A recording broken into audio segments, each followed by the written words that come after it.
Bom, pessoal, espero que vocês estejam bem. Estamos aqui outra vez para as nossas aulas remotas. Espero que vocês estejam em casa. A partir do momento que vocês ficam em casa, não tem a propagação dessa pandemia e, consequentemente, a gente volta mais rápido às nossas atividades. Não só as nossas atividades físicas na escola, mas também as nossas atividades do nosso dia a dia, as nossas práticas diárias. Então, fiquem em casa para que assim a gente possa se livrar de tudo isso e voltar à nossa vida normal. Mas enquanto isso não acontece, nós iremos continuar as nossas aulas remotas, para que assim vocês tenham um aparato de estudo e um guia de estudo. Então, assim eu estarei mandando o guia de estudo para vocês e vocês têm a complementação da minha aula remota e, consequentemente, um vídeo de apoio que eu coloquei para vocês e uma atividade com 5 questõezinhas que também vocês vão buscar na escola para vocês assimilar a questão do conteúdo. Pessoal, é o seguinte, isso é muito importante para vocês, esse conteúdo, justamente porque vocês estão prestes a entrar no ensino médio. Então, sendo assim, a gente vai iniciar a falar sobre um período entre guerras. Professor, o que seria um período entre guerras? Período entre guerras é o intervalo entre após o fim da Primeira Guerra Mundial e o início da Segunda Guerra Mundial.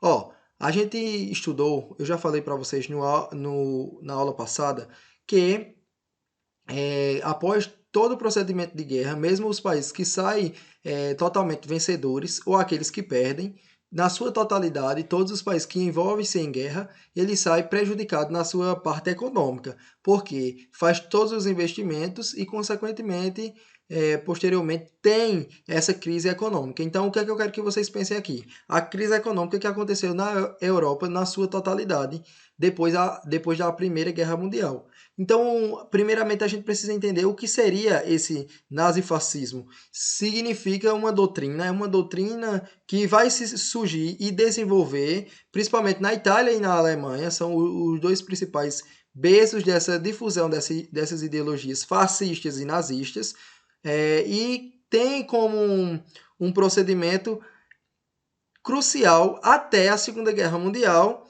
E essa doutrina ela vai apresentar tanto Mussolini, que a gente já viu essa figura na Revolução Russa, e também Adolf Hitler, que a gente vai estudar com mais feição quando a gente for estudar a Segunda Guerra Mundial, quando a gente entrar a Segunda Guerra Mundial. Bom, pessoal, para que a gente entenda todas as características, a gente vai iniciar observando algumas características tanto do fascismo como do nazismo, dessas ideologias que difundiram a Europa após a Primeira Guerra Mundial. A gente precisa imaginar que após essa Primeira Guerra Mundial, as pessoas estavam em busca de uma palavra de esperança, e assim nasceram vários líderes trazendo essa palavra de esperança e querendo que essas pessoas pudessem encontrar novamente o rumo das suas vidas. A gente viu em algumas imagens na própria sala de aula, quando a gente estudou a Primeira Guerra Mundial, e um vídeo que eu levei para vocês falando sobre as trincheiras. E a gente viu como era a rotina das pessoas. A rotina durante a guerra alterava não só a vivência econômica, mas também a questão social. As pessoas ficavam nas suas casas, muitos deles ficavam nos porões, buscando justamente isso, o seu refúgio de vida.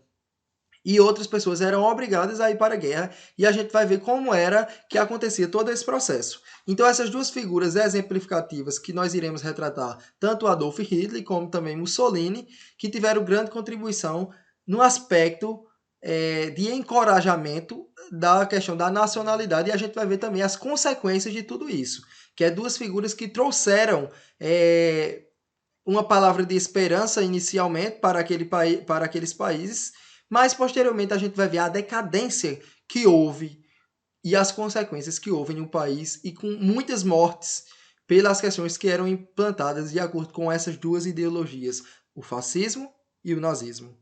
Bom, pessoal, outra coisa que a gente precisa retratar durante esse período é a questão das características do contexto histórico que isso tudo se passava. Primeiramente, a gente pode observar a crise econômica que acontecia em 1929, que é aquilo que eu já mencionei para vocês anteriormente, o conflito interno dos estados que eram capitalistas, ou seja, que estava querendo crescer no seu viés capitalista, que a gente viu as características da Primeira Guerra Mundial, justamente essa corrida capitalista para o seu crescente econômico de país, e também a expansão territorial.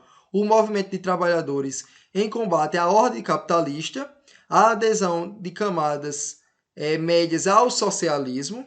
A gente vai ver a questão da bipolaridade durante esse processo, que é a difusão do capitalismo e do socialismo, o nascimento de potências mundiais e a descrença no liberalismo, o temor da expansão do socialismo nos países que se enveredavam pelo critério capitalista e o nascimento de vários movimentos que tiveram essa questão de relação com outros países. Bom, pessoal, outra coisa que eu quero que vocês entendam é que essas ideologias elas vão dar suporte ao nacionalismo exacerbado, ou seja, um nacionalismo. O que seria isso, professor? Seria um nacionalismo onde o indivíduo ele não existe, o que existe é a nação, ou seja, a nação está sobre a vida do indivíduo. Ele não olha para si, ele olha para a nação. A nação é o que está acima de todas as coisas, de acordo com esse nacionalismo, que não é o nacionalismo que nós precisamos ter. O nacionalismo que nós precisamos ter é ter orgulho da nossa pátria, mas, acima de tudo, preservar as vidas. Que esse nacionalismo, no tempo do fascismo e do nazismo, não era dessa forma. Era totalmente incoerente. Era aquele que dava a vida pela sua nação. Outra coisa que a gente precisa ver é a questão do totalitarismo. Professor, o que seria o totalitarismo? O totalitarismo seria também está relacionado ao nacionalismo. Em que sentido? Porque vem do Estado total. Estado que controla todas as atividades, controla a questão educacional, controla a questão cultural, a questão da saúde e a questão também administrativa. Ou seja, tudo está sobre o suporte do país. Ou seja, o totalitarismo vai dar suporte total à questão da nacionalidade. Ou seja, vai estar tudo importado em relação à questão da nação. Outra coisa que a gente precisa pensar é a questão do partido único, que vai se denominar nesse processo. O que seria esse partido único, professor? Seria o partido fascista e o partido nazista. Eles fizeram a implementação de apenas um partido. Mussolini vai usar uma frase que vai dizer assim, ó, nada deve ser acima do Estado. Ou seja, o Estado ele tem o poder supremo de controlar todas as instâncias em relação à questão da Itália, por exemplo, que é onde vai se difundir essas questões do líder Mussolini. O controle do partido, óbvio que os partidos eles vão estar enveredados, como nós conhecemos hoje no Brasil, que existe uma diversidade de partido e cada pessoa ela vai se enveredar naquele partido que sua ideologia pessoal vai estar apropriada. Mas nesse processo, não, porque existe um partido único. Então eles precisam se adequar ao partido único que existe para que assim os viés fascistas eles continuem dando progressão a essa estrutura ideológica que está se difundindo na Itália. Outra coisa, uma das características do nazifascismo é que eles vão negar totalmente a questão da democracia. Por quê? Porque a democracia ela vai dar direito ao povo. Então, tudo aquilo que dá direito ao povo não vai ser aceito. Eles vão dizer que os deputados, os parlamentares de uma forma geral, eles estarão apenas no embate de conversa e nunca chegarão a uma conclusão. E tendo um partido centralizado, consequentemente, vai chegar a uma conclusão. Mas a gente observa que não é isso, né? Porque num processo como esse, a gente vai ver que a massa da população ela não vai ter direito de intervir, como nós temos no processo democrático, que é o processo do nosso país.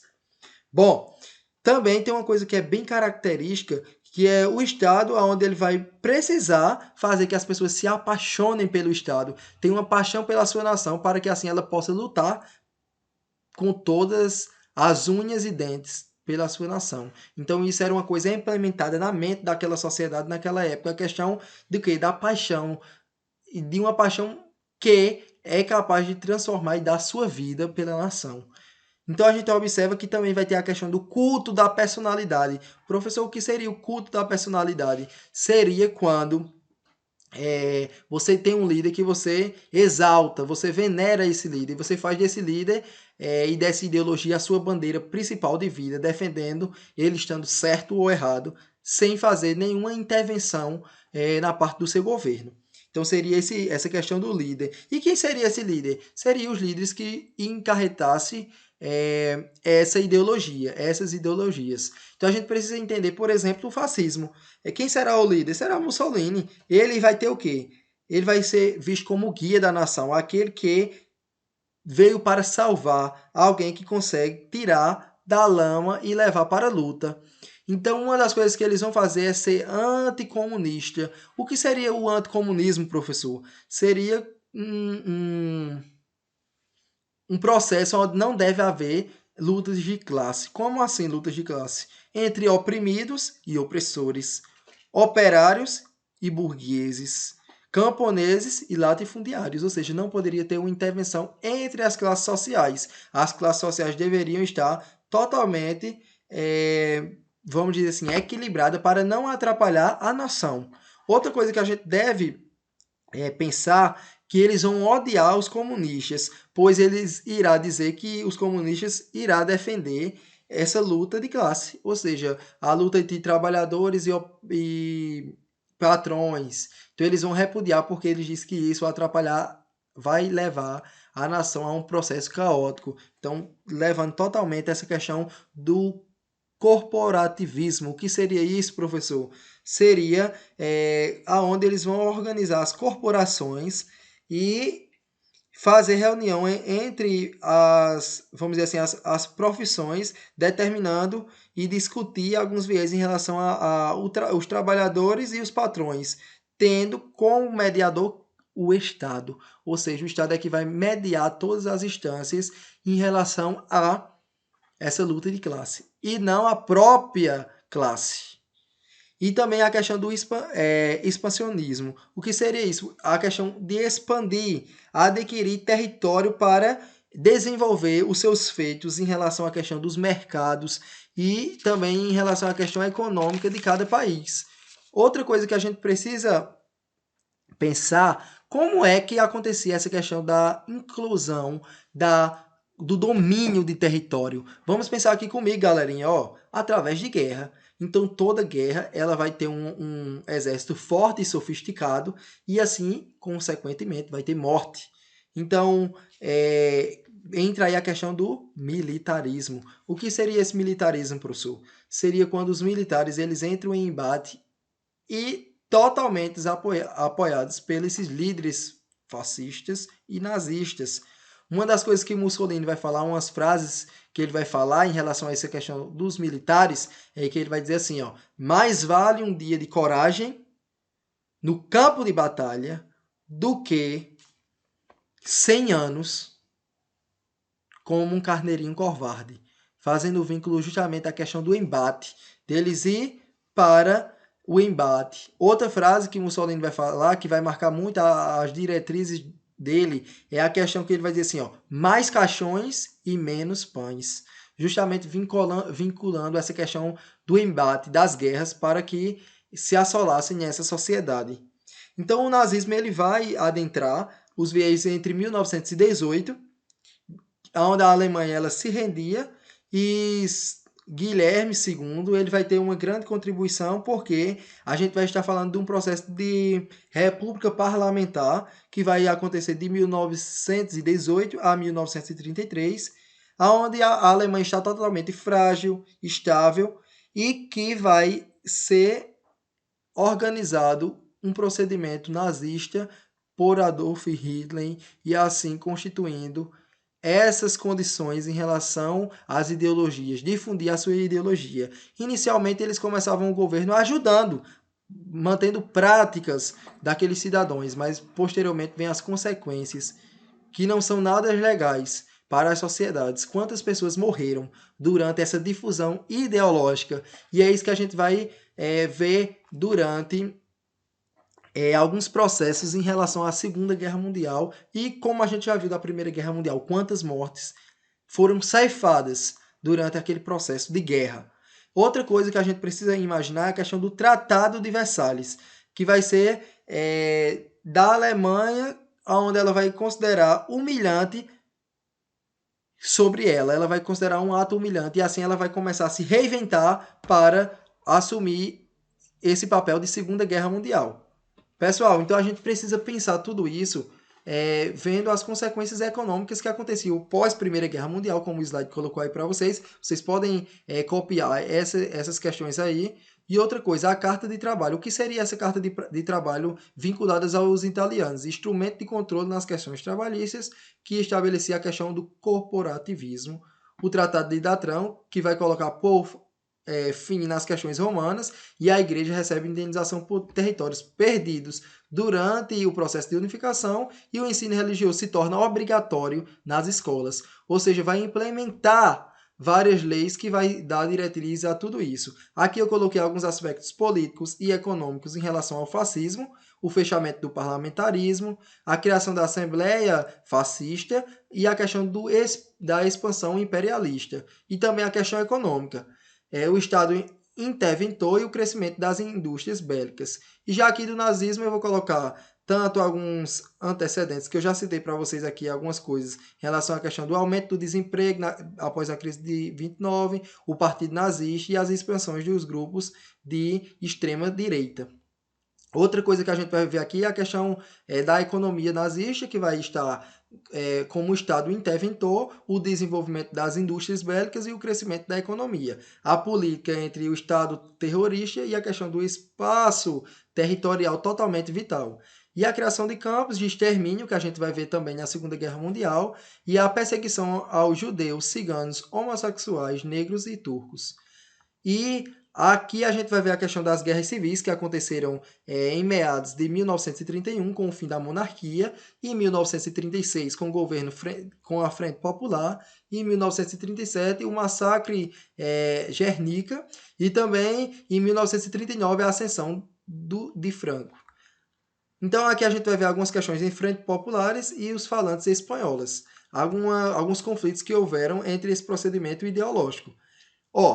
A gente vai ver também algumas relações em relação às consequências das guerras civis espanholas. Vai ser a limpeza étnica, ou seja, limpar toda a raça de negro, como a gente conhece muito bem, que eles vão fazer esse trabalho de deixar a raça totalmente branca, o surgimento do ETA, que vai ocasionar 1 milhão de mortes, a instauração da ditadura franquista de caráter clerical e nacional, ou seja, uma ingressão entre a igreja e o Estado e uma valorização da agricultura. Então, por hoje é só. A gente termina a nossa aula. Espero que vocês copiem e também façam pesquisas extras. E no guia de estudo vai estar esclarecendo mais algumas dúvidas para que o nosso vídeo não fique muito longo, certo? E cansativo. Então, essas são as características, algumas diretrizes para que vocês entendam todo esse momento ideológico que passava nesse processo entre guerras, ou seja, entre a Primeira Guerra e a Segunda Guerra. Um abraço em vocês, espero que vocês estejam bem. Volto a dizer, fiquem em casa e façam as atividades. Vocês estão prestes a entrar no ensino médio e precisam estar totalmente num vínculo de estudo. O que é que eu vou querer de vocês na próxima aula? Preste atenção. Quando a gente for começar a falar sobre a Segunda Guerra Mundial, eu quero que vocês façam um mapa mental na casa de vocês e enviem para mim uma foto no WhatsApp. Vai valer ponto, certo? Então eu espero a contribuição de vocês e até a próxima.